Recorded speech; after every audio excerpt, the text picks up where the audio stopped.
everyone. Thanks for joining us.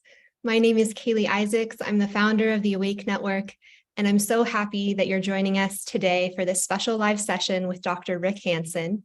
We'll be exploring the power of love to heal from trauma and past wounds. As everyone's starting to arrive now and we let our streaming services catch up, please take a moment in the chat or comments wherever you're tuning in from to introduce yourself and let us know where you're joining us from so we can get a sense of who's here with us. I feel very lucky to have Dr. Rick Hanson sharing with us today. Rick is a psychologist, senior fellow at UC Berkeley's Greater Good Science Center and New York Times bestselling author. His books have been published in 30 languages and have sold over 1 million copies in English alone. He's lectured at NASA, Google, Oxford, and Harvard, and has taught meditation in meditation centers worldwide. He's also a co-founder of the Global Compassion Coalition, a remarkable and inspiring nonprofit with a big vision to build a world based on compassion. Rick, thank you so much for being here with us. Kaylee, I'm always delighted to be with you, and I find it hard to believe that it's been 3 years since our last conversation. In any case, I'm very glad to be here and explore this important topic, how to deal with our pain and how to deal with the ways that the world can land hard on us. Yeah. And so before we begin, I just want to flash on the schedule for a moment so folks know what to expect. We'll be going for an hour, and in about 40 minutes, we'll turn over to Q&A from the audience. And so if you have questions as you're watching, feel free to type them in the chat, Q&A, or comments, and we'll be looking for those. And we'll also be taking some comments from people who come on live with their video as well later. And at the end, I'm also excited to say we'll get to hear about Rick's upcoming workshop, which is going to dive deeper into this same subject on trauma and the healing power of love, which is a 2-day workshop that'll be happening on the 12th and 13th. So we'll hear more about that at the end of the call as well. So again, Rick, thank you so much for being here with us. Yeah. And so to start off, I think just the simple question of sort of defining what it is that is trauma would be a great place to start. Trauma has to do with the impact on a person, not so much the event itself. Different people, for different reasons, could live through similar experiences. For both of them, it would be stressful and upsetting and difficult. And for one of them, it would leave a kind of lasting injury behind. That's trauma. And lots of micro traumas can add up to a macro trauma. For example, people who have to deal with daily issues related to discrimination and bias, such as microaggressions from other people, those, paper cuts, somebody described it as the death of 1,000 paper cuts on a daily basis. Those paper cuts can really add up over time. So the bottom line with trauma is, how has it landed in you? What's it like to be you with this? Maybe from your childhood, maybe from a recent event. What are you dealing with that's a kind of unresolved, unhealed wound inside yourself? And I won't say, I don't think anyone can really say, where does wounding end and trauma begin? It's for each person. And what I'm really interested in lately is to think about what would add value alongside the extraordinary work that's already been done, helping people with trauma. And we have traditional treatments of different kinds. We have more recent treatments such as EMDR or psychedelic-assisted therapy, Peter Levine's work, somatic experiencing, wonderful, wonderful modalities, fantastic stuff. And what I have not seen, though, woven into them, as much as I think could be, which is a wonderful opportunity, not a criticism, just an opportunity, is to really explore how we can tap into the power of love broadly, which includes compassion, friendliness, pro-social motivations, warmth, respect, appreciation for others, all of that. How can we bring that to ourselves? And how can we create the healing power. How can we draw on the healing power of tuning into a kind of field of love inside ourselves that we are resting in? We are resting there. And as we rest there, there's inherently a soothing and easing and a releasing of traumatic material. So anyway, I just am very excited about that topic. And it just seems so timely in the world, these days. Mm. And I feel like there's a lot more conversations around trauma that are starting to arise right Yeah, now. And that's right. I'm kind of this distinction or sort of gradient of wounding to trauma. I'm curious if you could share with us just some ways that might show up in people's lives. I think that sometimes you might think, oh, everything's okay, and you kind of keep it all packaged up. And then sometimes when you start unpacking it, there's more there than you might have thought. And so what are some of the ways that wounding that is unresolved or unheld might be showing up in our lives? Yeah, uh, several ways. One category is that something has happened and we may not even know it's happened because we were too young to recall it. Or for other reasons, we put it out of our mind, or we know it happened, but in any case, the impact of it is just sort of stuck inside us. And so every time we think about it, it's upsetting again, and often we can get preoccupied by it. We can keep going back to it. That would be one category or one example. Another would be the sense that because of what happened, we are now living inside the bars of an invisible cage. We're living smaller than we really need to, or is consistent with our capacities, to be expressed and stand here in our fullness, right? But instead, we're scrunched up. And sometimes we get so used to the bars of our invisible cage, we don't even realize that we're stuck inside. That would be a second, I think, major area. And then I think a third would be a real shift of mood, so that based on what happened, we're just haunted by grief or sorrow or remorse. And we just can't shake it. It's not metabolizing. That's kind of it. It's not metabolizing. The nature of the events that have traumatic impacts have certain qualities in common, which include a sense of helplessness. Because if we could have coped at the time, if we could have gotten away, if we could have fought back, if we'd had others who would stand up for us, if something healthy had happened, it would have been merely a really crummy event, right? But what makes it traumatic is that it's sort of like entrapment and you cannot escape. And so, reclaiming our own power, our own agency to be able to bring caring and kindness to the parts of ourselves that have been really hurt, that's a very strong reparative act. Just that, bringing the caring and the kindness, suddenly you're no longer helpless. You have agency. And that alone is really healing for trauma. Hmm.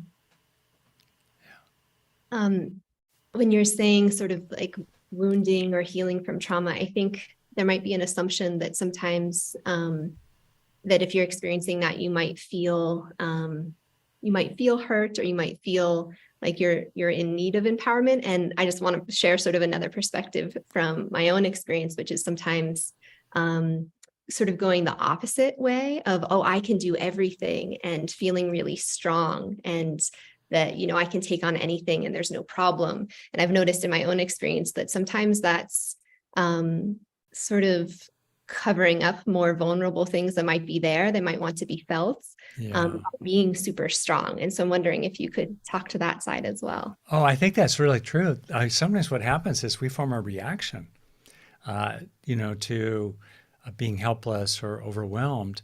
And we say, never again, I'm going to own, I'm going to be super strong. Sometimes that's the case. Other times, which perhaps might fit you more, to some extent it fits me in some ways too, we're determined to a fault. And we just think that we can handle it and we say yes and we take on many, many things. And then over time, we get worn out by it all, right? So definitely, I think that we can go too far with, taking responsibility ourselves and focusing on where we do have influence. That's, I think, really, really true. Um, the thing that I've seen a lot with people is that because I've been a therapist for informal ways over 30 years and doing human potential type things for another 20. So that's 50 years, really. It's been a long run. And I would say the one thing is that a lot of people um, have more options than they realize they do. That's the way to put it. There are simple steps that can be taken that would really help that they could actually take. And it would probably amount to about 10 minutes a day, here and there, spread out over their day. But they could have a lot of influence over themselves. And so for me, it's incredibly hopeful. It makes me angry in the sense of injustice and even outrage that so many of the traumas that people experience have to do with large-scale systems that are unjust or overly stressful or overly harsh. We don't have to live so, souped up and turbocharged and bumping into each other in the ways that we do, but we do live that way. So for me, it's really hopeful to appreciate that, gosh, there's so much that we can do to heal ourselves, which can include realizing that there's nothing wrong with you. It's the world that's wacko, right? You're not. You just got banged hard by it. Probably not your fault in any way, shape, or form. And just realizing that, and with a kind of kindness for yourself about that, boy, that can be really helpful. Mm. Yeah. You were speaking about that there's ways of working with things that could be Mm-hmm. even in as little as 10 minutes a day. And so I know a core principle or aspect of your work is around neuroplasticity. And Yeah. so I was hoping you could speak a little bit about how that plays in with trauma and what is our ability to heal and change. Yeah. There are a couple examples where knowing a little bit about the brain can really illuminate traditional practices or things you might have heard of, but now we can really bottom line it in terms of the underlying biological, machinery underneath the hood, as it were. So one example of that is that when painful, traumatic things happen, we tend to understandably get preoccupied with them. They become like an anchor, and there's sort of a metaphor in early Buddhism of the mind being like a dog tied to a post. The dog can move around, but its freedom of action is really limited by the tether to the post. And trauma can be like that. We're sort of tethered to the post of that. And in the brain, some of the major networks that are involved in being preoccupied and ruminating are in the so-called default mode network. Okay. And I'm not talking about productive reflection, and I'm also not talking about kind of mindful spaciousness in which things arise and they flow and there's spaciousness around them. I'm talking about being preoccupied, being hijacked. All right. Well, neurologically, there are two good things that are well known that are like circuit breakers and disrupt activity in the default mode network, which is sort of the hub of the ruminator, the inner ruminator, right? One of those, of two, is to tune into your internal sensations.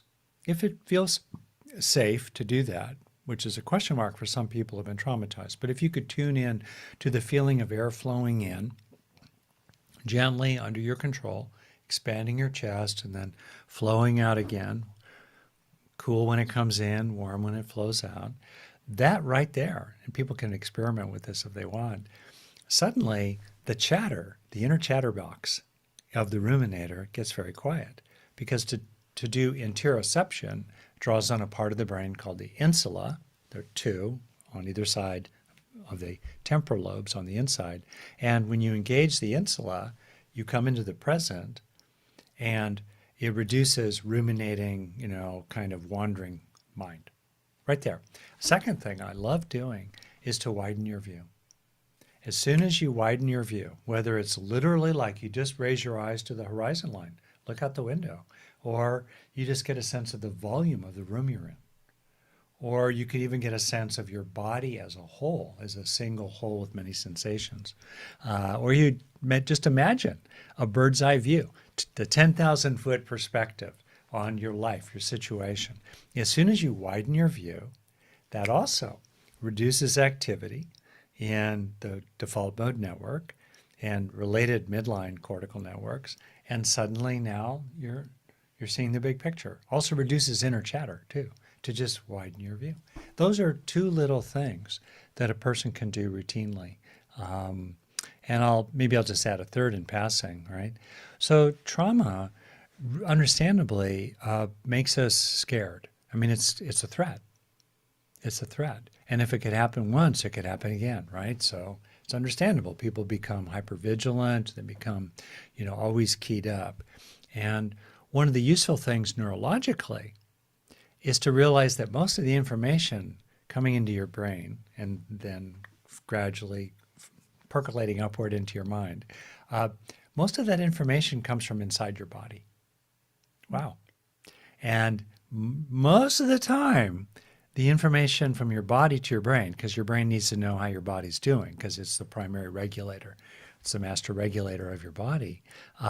Most of the time, your body's telling your brain that you're basically okay, right? The heart is still beating. Breathing is still occurring, right? Not overwhelming pain.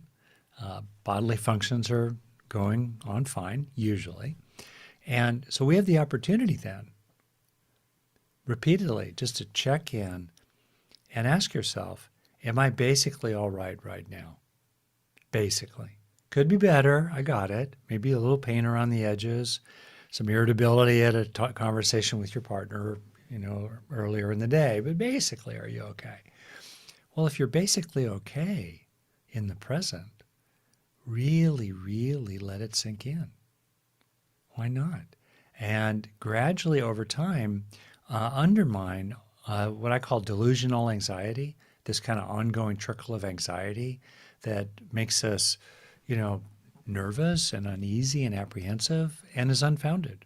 We can be strong. We can be vigilant and alert without being burdened by being scared at the same time, which, by the way, has big political implications because there are all kinds of systemic forces that want us to be scared and disheartened. And instead, partly by resourcing ourselves, by tuning into the facts, when you're basically all right now, let yourself feel it. By doing that, and I could talk about other things too, because a major aspect of applying love to trauma is through courage. And I love the ways that the root of the word for courage is heart. Heart. It's we take heart, we have heart, we bring a whole heart to it, right? And so to me, one of the things that we can do to stand up against the forces that want to dishearten us, and make people kind of give up, is to take heart in our own lives. So in a funny kind of way, it's wild, Kaylee, this simple personal practice of establishing when it's true that you're basically okay right now, and these simple practices of getting in touch with your heart and being enheartened rather than disheartened are political acts, that can send wide ripples out into the world, including helping others to feel strong enough to stand tall and stand up for others and to take heart even in the face of the world's challenges. That's beautiful, Rick. Thank you. Yeah. I'm wondering if there might be some sort of event or family situation that we're going into where we know it's going to be difficult for us. We know it might trigger some different aspects for us. Previous material, yeah. If there's things that we can do to prepare for or in those situations to sort of help anchor ourselves in love? Yeah, I think that's a great question. And it's really important to prepare ourselves because you're going in, right? You're going home for the holidays, or that person, Uncle Bob or some whatever, is going to be at that situation, or you're going to be in a business meeting where there's going to be some difficulty there. What can you do? And I find what's really great is to sort of anchor yourself in the way of being. How do you want to be? Literally. And because the way of being, our core of being, that's the origin point for everything flowing outward from there. So I'll give you some personal examples, all right? Because I've had to deal with some difficult people and some really difficult people in some recent, work type situations. So one is to just check in and honestly recognize your own virtues. Recognize that you've already done a good job. You've done what you can. You deserve the bliss of blamelessness, as the proverb puts it. You're okay. You don't need to prove anything. You don't need to impress anyone. You've already done your job, whatever it might be that's relevant to the situation. I don't mean that as a big burden. I mean it's like recognizing that you're already solid. You're not, there's no basis for feeling like on shaky ground. That itself is really useful. It's surprisingly useful.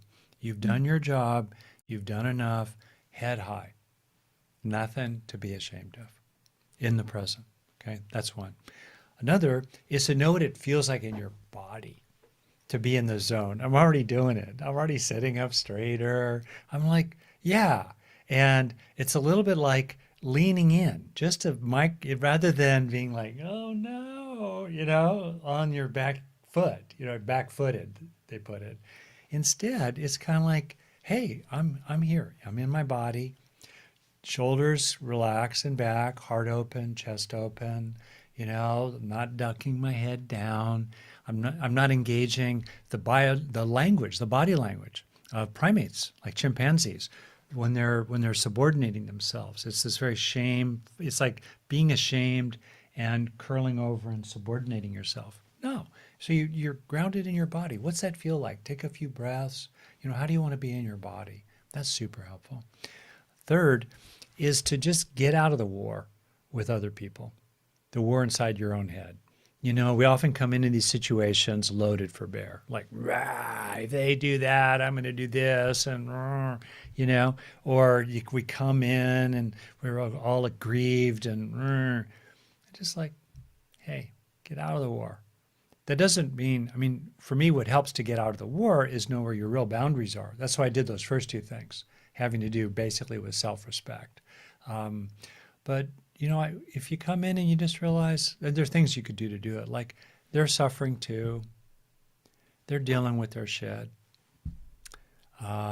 You've said your piece, or where your own stands are.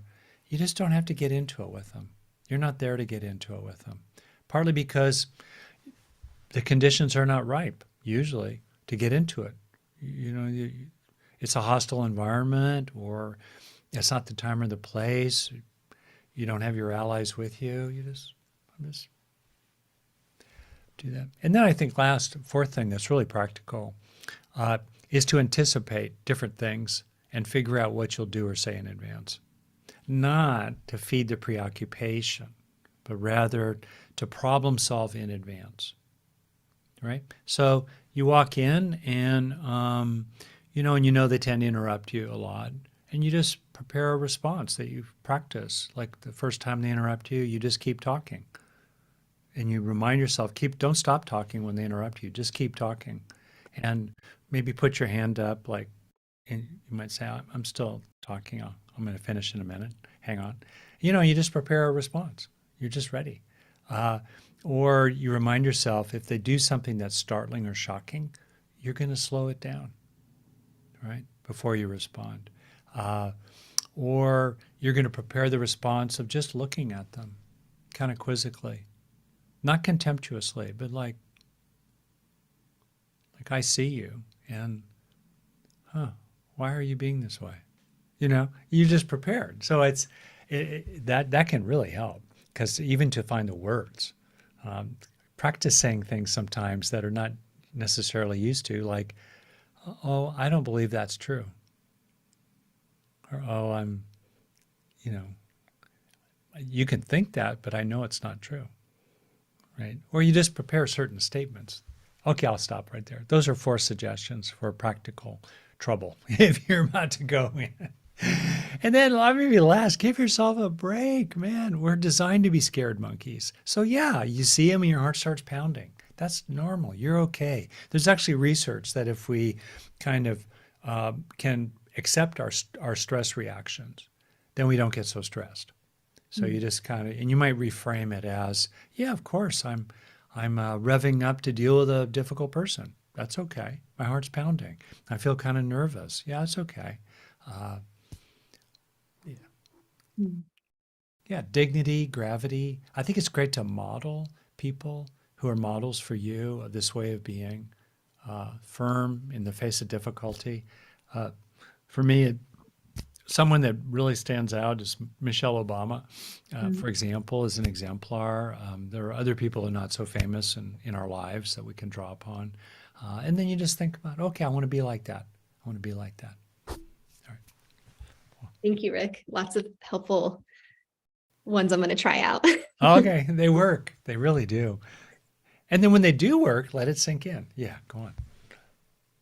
And, so we're talking about the theme of trauma. And as a therapist, I also just wanted to ask sort of your opinion on the role of therapy, and especially for people who might be really struggling with some things that might feel too heavy for them, what your suggestions would be for that as well.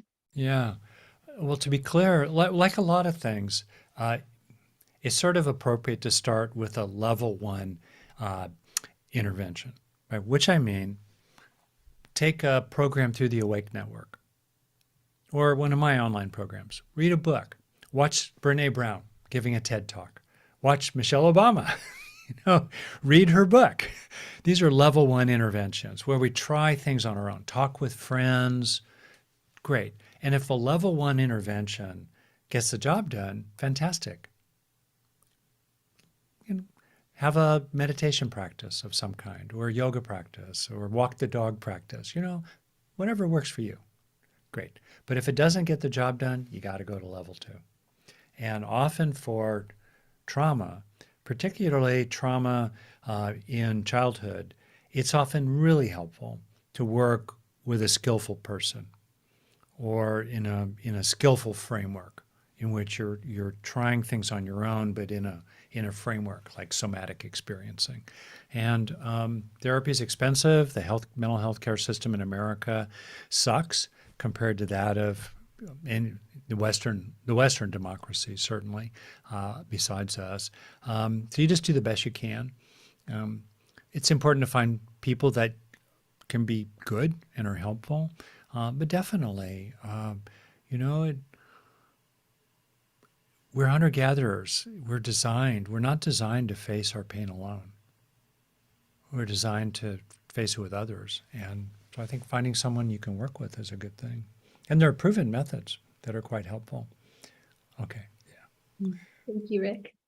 And before we head into the Q&A section, I was wondering if there might be a guided practice, particularly around this theme of growing the inner resource of love or inner kindness, that we might be able to all do together here.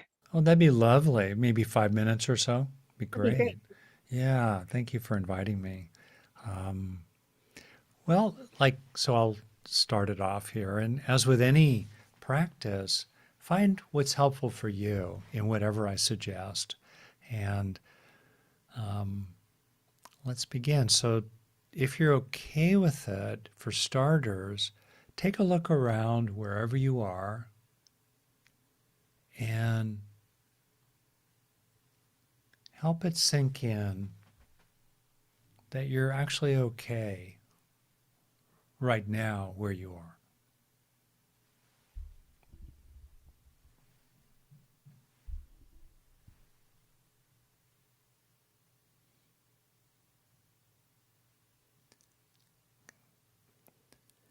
And then, if you're comfortable, bring your awareness into the area around your heart. Or if you prefer, you can focus on a word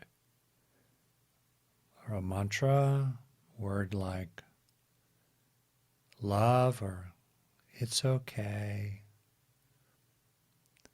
I'll speak about being aware around the area of your heart while you breathe.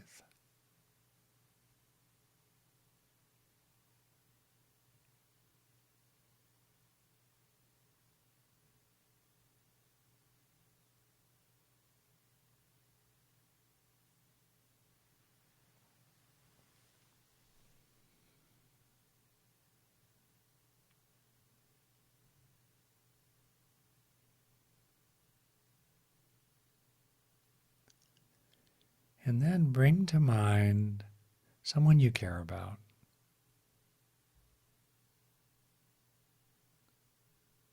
And focus on your feelings of caring.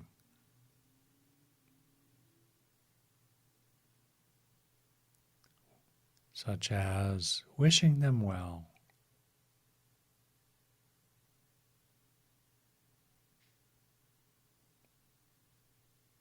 liking them, maybe,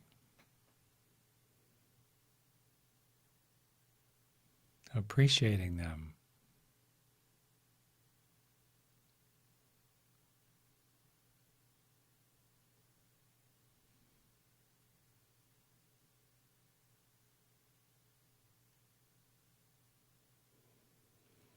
You might bring to mind other beings and more get a sense of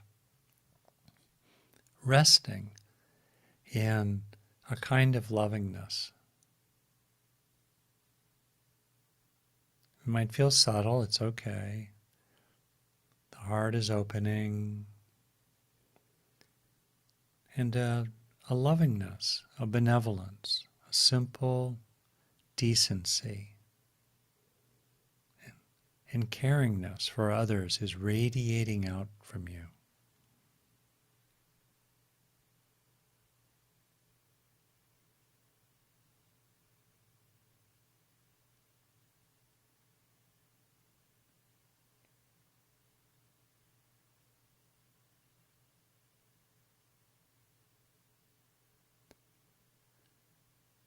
Your compassion for them, your basic goodwill,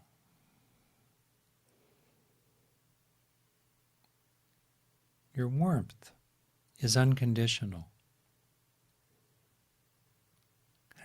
How you might act or set a boundary, that is conditional. That does depend on the others.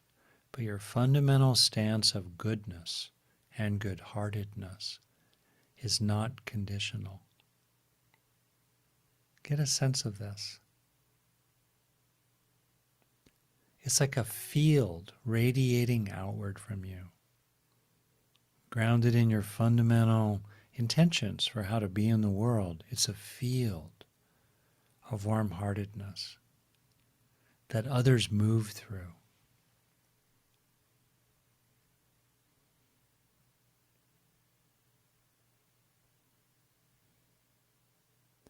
Your fundamental lovingness is about you.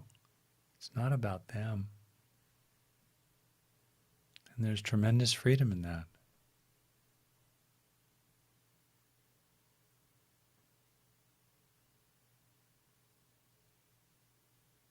To know that you can rest in compassion and basic good wishes for others, no matter what others do.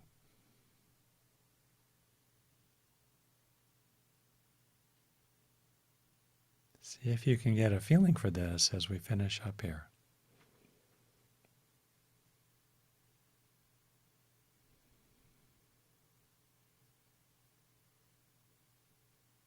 Okay.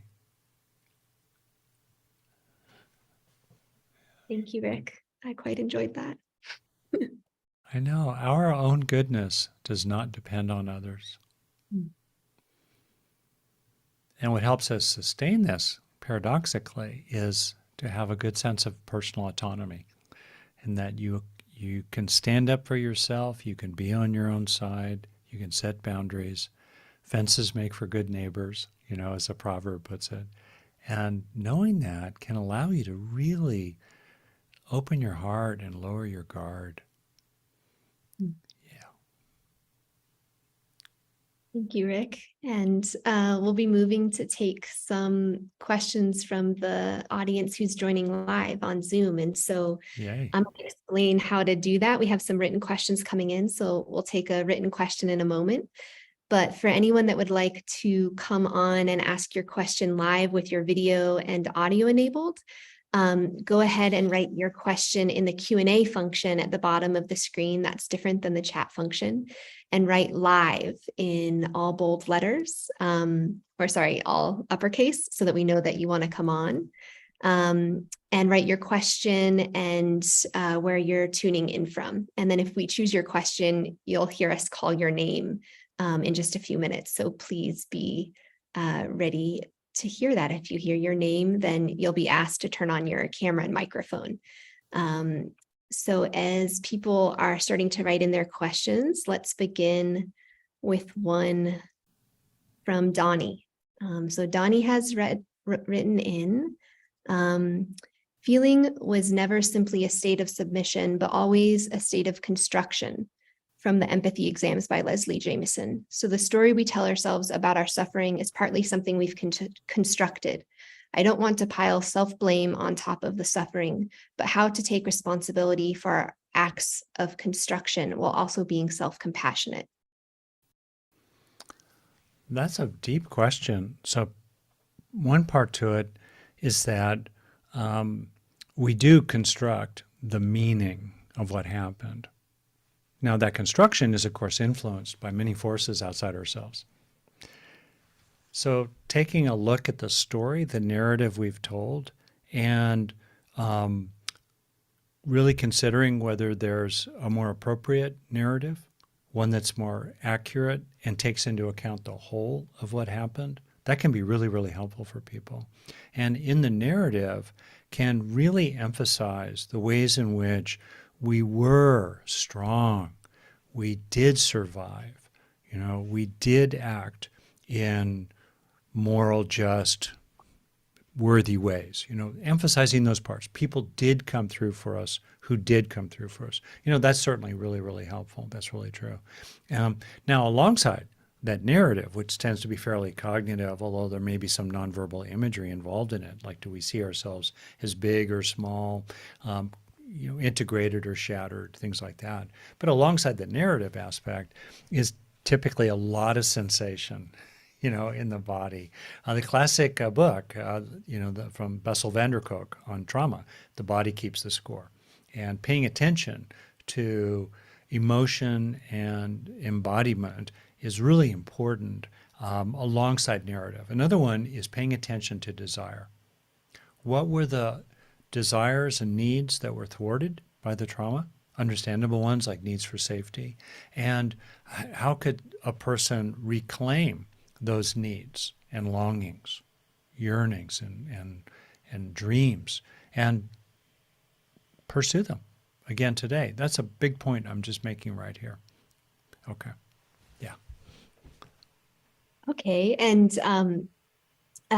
Stephen, if you could text the instructions for people who want to ask questions in the chat, and I'll just restate before we take another written question. If you'd like to come on with your video and audio, write live in all capitals, followed by your question, your name, and where you're tuning in from in the Q&A feature at the bottom of the page, and we'll be taking a couple of those in just a moment.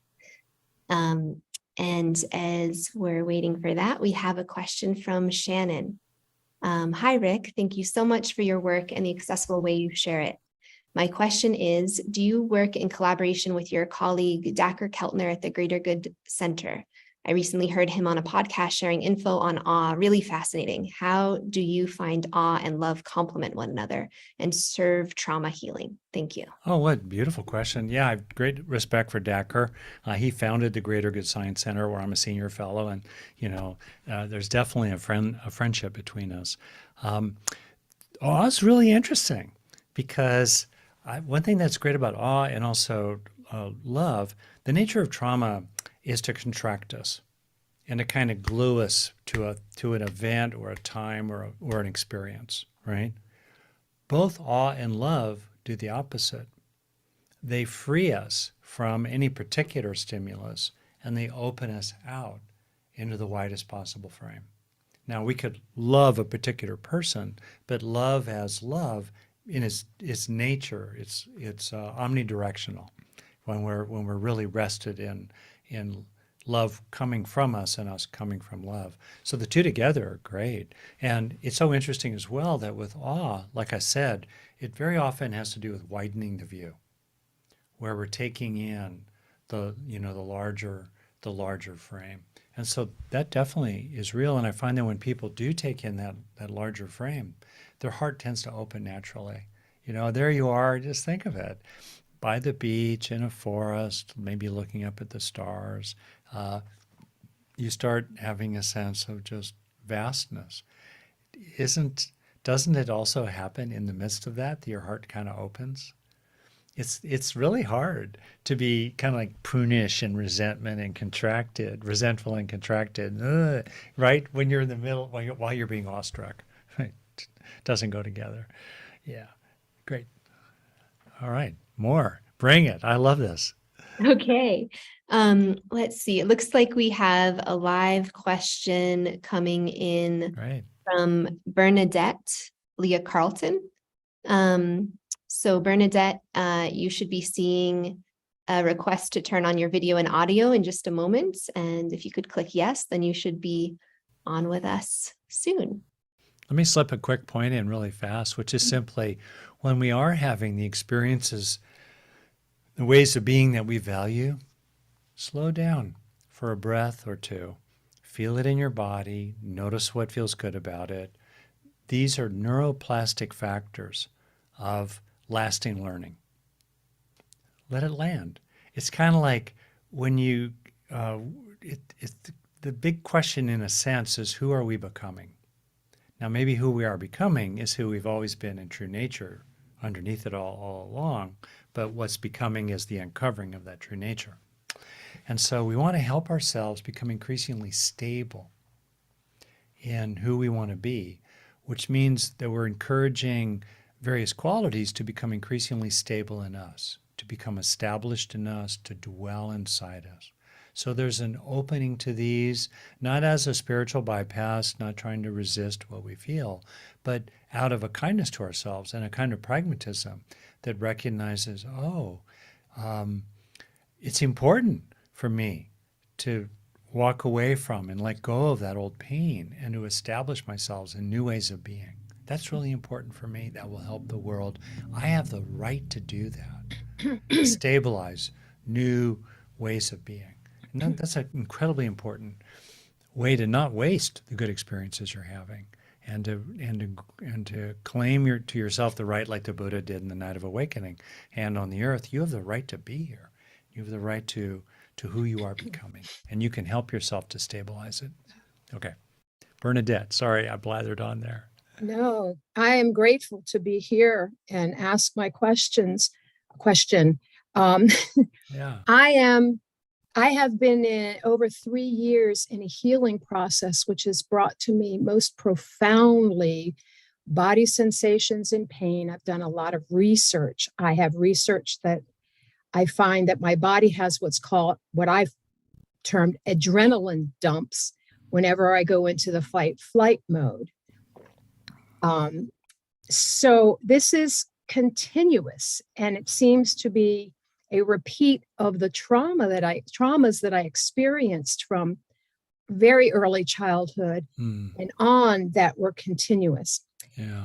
I have a team of a primary care doctor, a psychiatrist, an Ayurvedic therapist. I Mm, had to learn to eat all over again. I lost 30 pounds, mainly because I was on lithium for 30 years with a bipolar mm, diagnosis.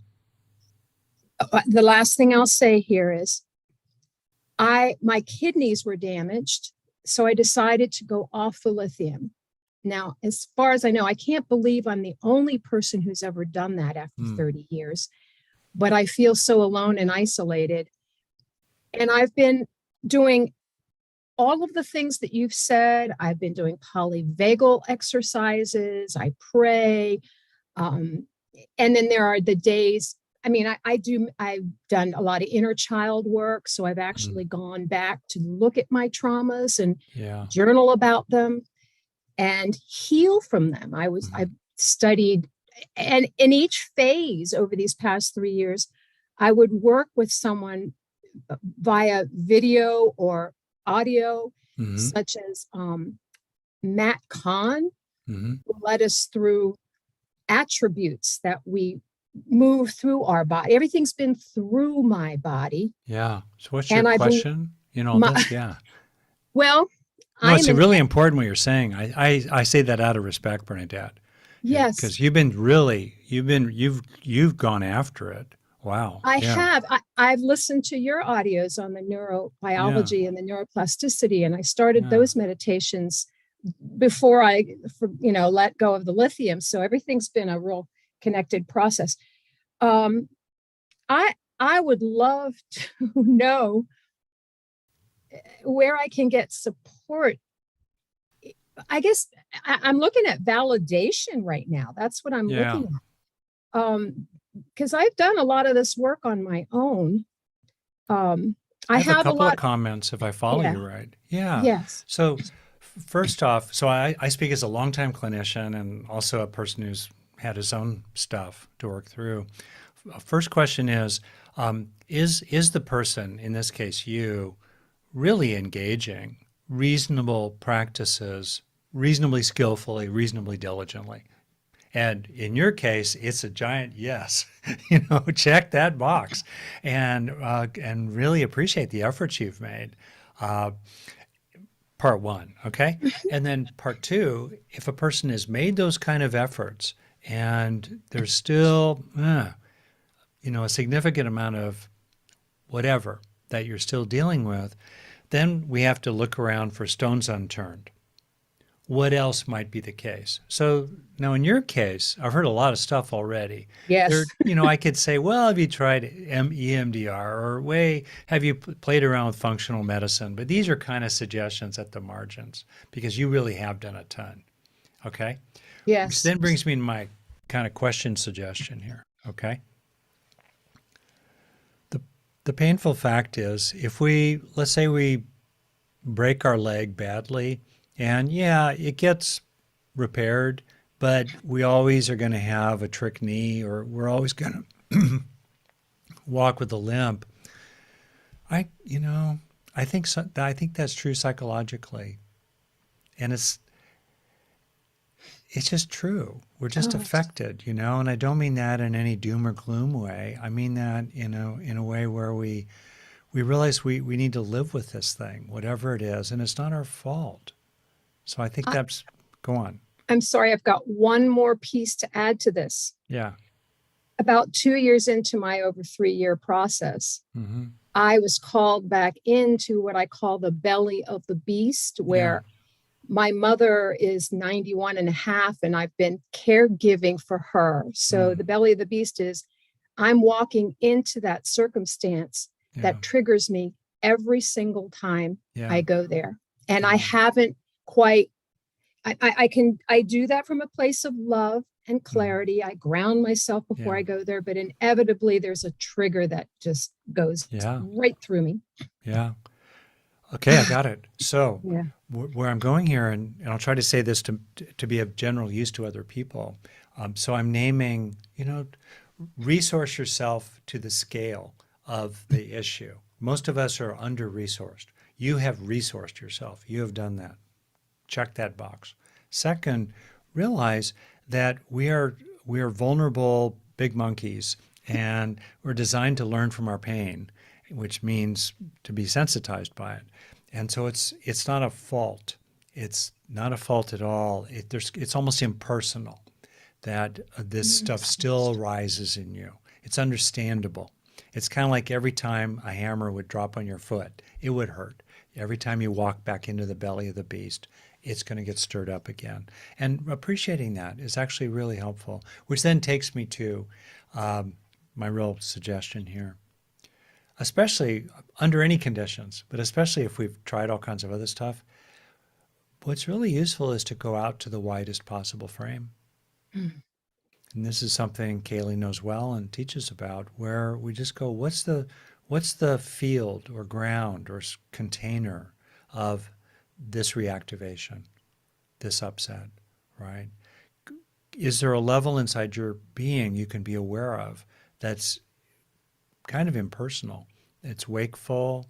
It's always undamaged. It's undamageable. It's unbreakable. It's unstainable. It's benign. There's awareness in it. There's wisdom in it. It's at peace. It's content. That deep place inside. Can we get in touch with that? And even if maybe that extends spiritually in your sense of the universe, maybe the sense of the ultimate. There's a purpose in what I do to contribute to the collective healing of the planet on the levels of trauma and dysfunction and intergenerational trauma. Yeah. So that's beautiful. But I mean, including while we're having an experience, can we have a sense of the space, the field, the container of the experience? And can we even have insight into the experience? This is where the classic Buddhist teachings, I think, are helpful to realize that all experiences are made of parts that are connected and changing. So they're empty of solidity.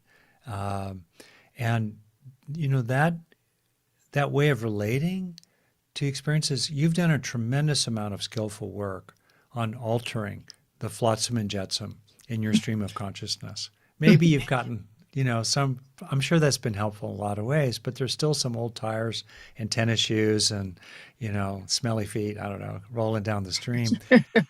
Then the question becomes, can we shift our relationship to the traumatized stuff floating down the stream of awareness and abide more as the streaming altogether, peacefully? Okay. The streaming of consciousness is always intact and not a problem. So I'm walking with my condition, my circumstance, embracing it and walking with it rather than. Yeah, that's right. And being the space in which it is occurring, the awareness in which it's occurring. I can feel already you have really good intentions, a good heart. You do. Just resting in that, abiding as that, kind of disidentifying from the content and being more of the frame in which the content's occurring. However, people experience that in different ways. Sometimes they have an attunement to a feeling in their body that always feels basically okay. Maybe it's spiritual. They feel like they're walking with God. Okay. Or their ancestors who are with them. Okay. Maybe it's just a sense of an underlying stillness and unconditionedness inside us, a kind of timelessness.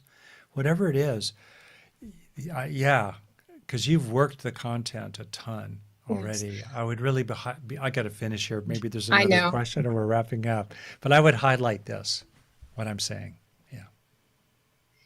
I would say one last thing, in that I have done those things. I find that place inside of me that is the connection to the greater being, the creator, God, Jesus Christ, Buddha, angels, all of that.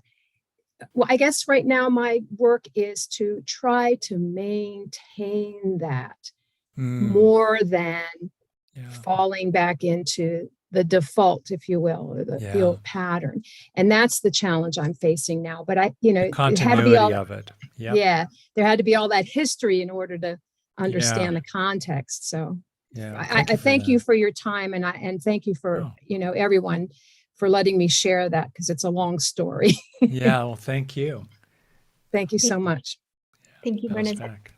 Thank you, Kaylee. Okay, and so our next question is going to be I from do this every time. Shannon Vickers. So Shannon, we'll be calling you on in just a moment, but I'm realizing we're supposed to end in 2 minutes, and I want to make sure that for folks that have to leave right at the hour that we're able.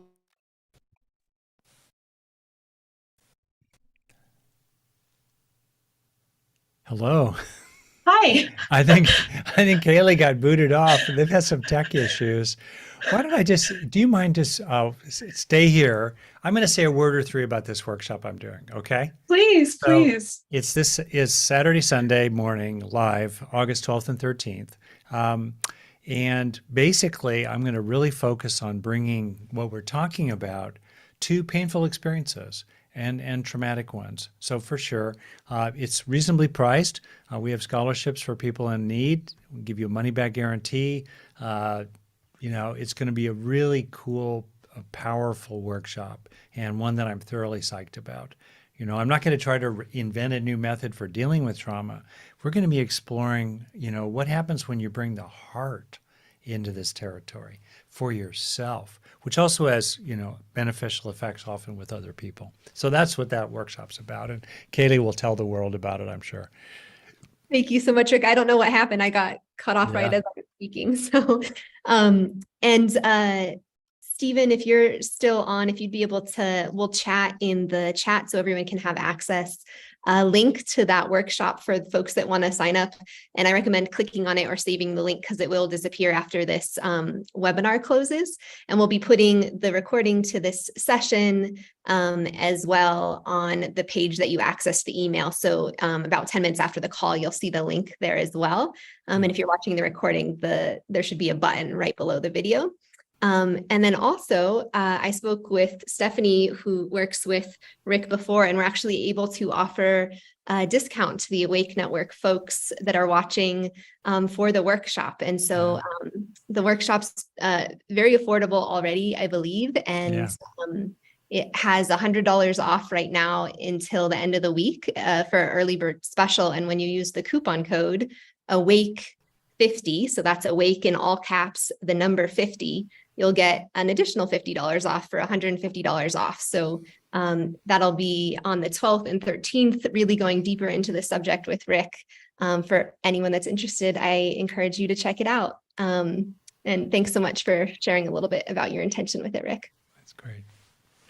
Okay, super. So Shannon, and then maybe we'll finish perhaps with you, followed by some closing remarks from Kaylee, I'm sure. Okay, yeah. So dive in, Shannon. Oh, nice to meet you, by the way. And thanks for choosing my question. I think what I had typed out was, my question was, you had identified a bit of a gap in the current interventions and approaches in regards to love. And this is right up my alley. I love this, no pun intended. And so I wondered if you were thinking globally about how to mobilize love. What would that look like? What would an intervention look like that really mobilized this around the world?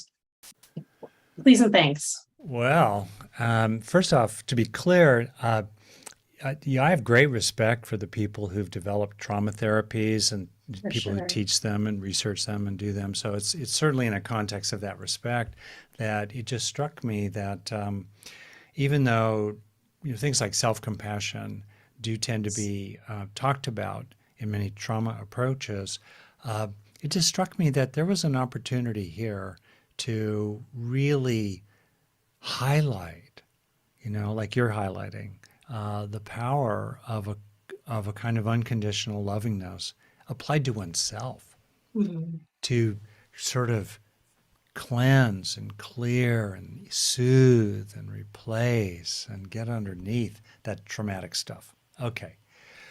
If you're asking about the world, wow, right? Well, I did found the Global Compassion Coalition, so I really am interested in getting a critical mass of people. I think conservatively 1 billion brains in the green zone, but hey, that's only 1 in 8 people walking the earth, but still 1 billion could be a tipping point. What do I think it will take?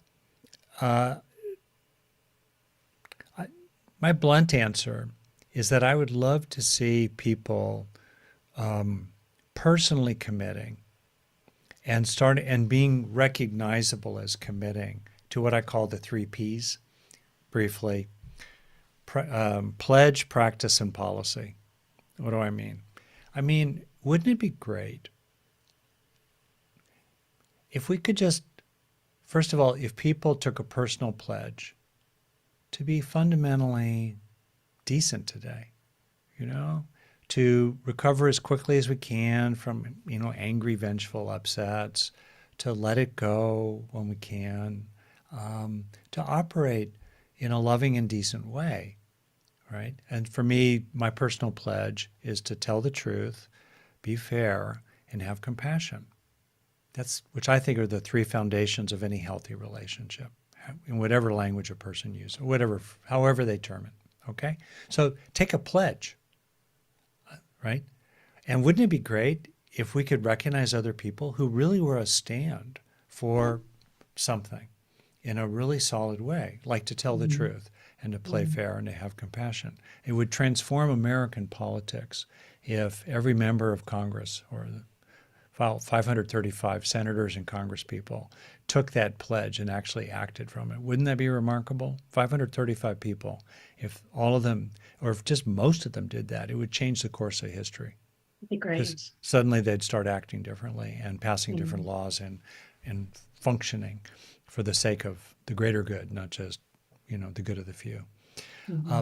Second, what's your practice? Wouldn't it be great if everybody around the world, or a large number, would commit to spending a minute or more a day in some inner practice, like loving kindness or goodwill or just calming down, right? And then policy. How are you going to bring it into action? Because we're long on talk, we're short on walk. There are all kinds of aspirational manifestos, white papers, whatever, calls to action.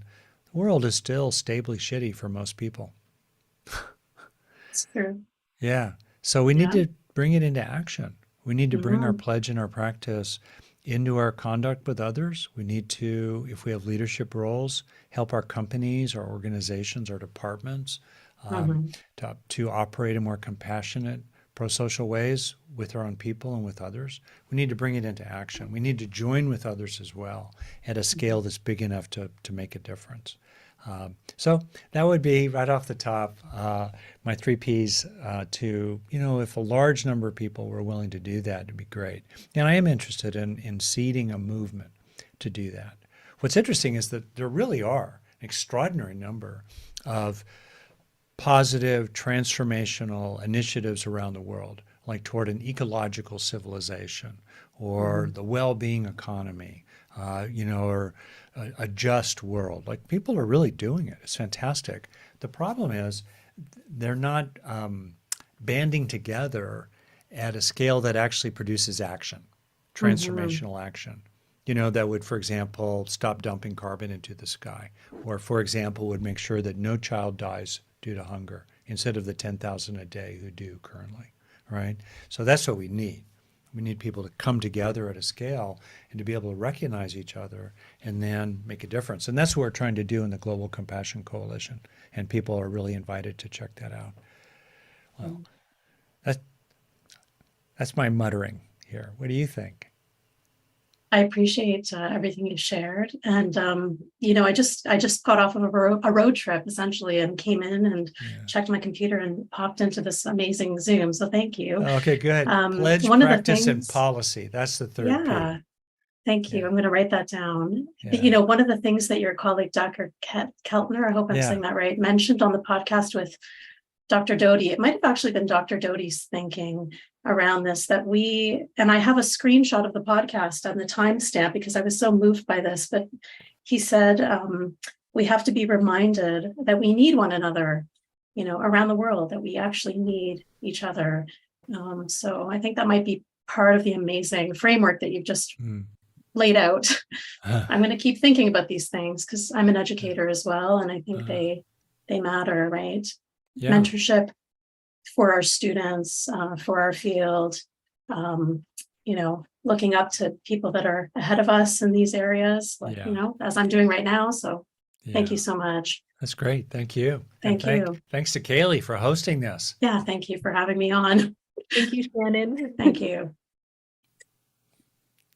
Yes, and thank you so much, Rick, for joining us today and sharing so much with us. And we're going to be logging off in just a moment. And so we'll post the link and the coupon code one last time so it's fresh in the chat. So folks that want to check out the Trauma and the Healing Power of Love workshop have that handy. You'll be able to find it below the video recording. That's on August 12th and 13th, and you can get a $150 total discount right now. And yeah, just really looking forward to that as well. Rick, thank you so much for everything that you offer in this world. And is there anything that you'd like to close with? I see so much gratitude coming in on the chat. Thank you, everybody. Well, one little thing, like when I look at you, Kaylee, and I felt this way about you from the start, to me, you just are saturated in goodness. It's evident, right? And so when I look at you, I feel appreciative for your goodness. And I think it's important for people in general, to paraphrase the Buddha, to find gladness in your goodness. In other words, to appreciate that which is virtuous and effortful and kind and well-intended and sweet and generous and just, and all those qualities inside us. Not out of vanity or narcissism, but out of taking refuge in a turbulent world that's sometimes quite scary. Where do we take refuge? We need places of refuge. And one place of refuge is the knowledge, the sure knowledge of your own inherent goodness. For each of us to know that. Thank you, Rick. And thank you to everyone. I hope you enjoyed this. I'm seeing lots of thanks to Rick come in the chats, and we'll see you next time. Take care.